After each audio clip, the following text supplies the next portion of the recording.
दिल्ली शराब नीति घोटाला मामले में पूर्व डिप्टी सीएम मनीष सिसोदिया फिलहाल जेल में हैं। सुप्रीम कोर्ट ने पिछले दिनों उनको जमानत देने से इनकार कर दिया था। अब सुप्रीम कोर्ट के पूर्व न्यायाधीश जस्टिस लोकुर ने अदालतों के जमानत न देने के फैसले पर कई सवाल खड़े किए हैं। दिल्ली के पूर्व उप मुख्यमंत्री मनीष सिसोदिया को बेल न दिए जाने के कारण जस्टिस लोकुर ने यह सवाल उठाए हैं। उन्होंने कहा कि ऐसा लगता है कि अदालतें जमानत देने या इनकार करने के मूल सिद्धांतों को भूल गई है। इसके साथ ही उन्होंने अधूरी चार्जशीट दाखिल करने और सिर्फ आरोपियों को जेल में रखने के लिए दस्तावेज मुहैया नहीं कराने जैसी जांच एजेंसियों की मंशा पर गौर करने की न्यायपालिका की अनिच्छा को बेहद दुर्भाग्यपूर्ण करार दिया है। आप नेता मनीष सिसोदिया को जमानत देने से इनकार करने के बारे में एक सवाल के जवाब में न्यायमूर्ति लोकुर ने कहा, आमतौर पर ऐसा लगता है कि अदालतें जमानत देने या इनकार करने के मूल सिद्धांतों को भूल गई है। आजकल अगर किसी व्यक्ति को गिरफ्तार किया जाता है तो आप आश्वस्त हो सकते हैं कि वह कम से कम कुछ महीनों के लिए जेल में होगा। पूर्व न्यायाधीश ने कहा कि पुलिस पहले व्यक्ति को गिरफ्तार करती है, फिर गंभीरता से जांच शुरू करती है। एक अधूरा आरोप पत्र दायर किया जाता है और उसके बाद एक पूरक आरोप पत्र दायर किया जाता है और दस्तावेज प्रस्तुत नहीं किए जाते हैं। उन्होंने कहा कि यह सबसे दुर्भाग्यपूर्ण है और परेशान करने वाली बात है कि कुछ अदालतें इस पर गौर करने को तैयार नहीं। जस्टिस लोकुर ने कहा, कुछ राजनेताओं के खिलाफ भ्रष्टाचार के मामले नए नहीं हैं।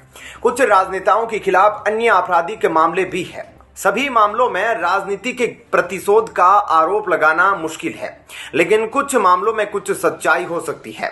इस सब का परेशान करने वाला पहलू यह है कि जांच शुरू होने और संदिग्ध के वफादारी बदलने के बाद जांच छोड़ दी जाती है। यह राजनीतिक प्रतिशोध के गंभीर संदेह को जन्म देता है।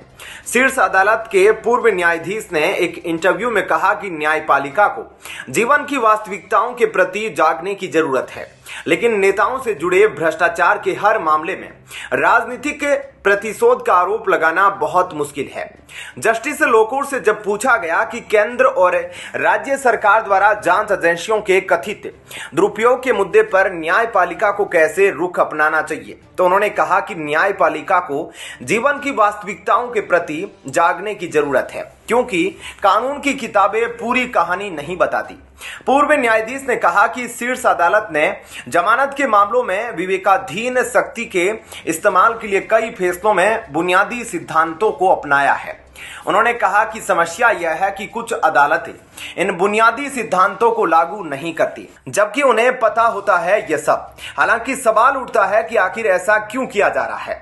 सुप्रीम कोर्ट ने कथित दिल्ली आबकारी नीति घोटाले से संबंधित भ्रष्टाचार और धन शोधन के मामलों में पूर्व उप मुख्यमंत्री मनीष सिसोदिया को जमानत देने से 30 अक्टूबर को इनकार कर दिया था। सीबीआई ने उन्हें 26 फरवरी को गिरफ्तार किया था।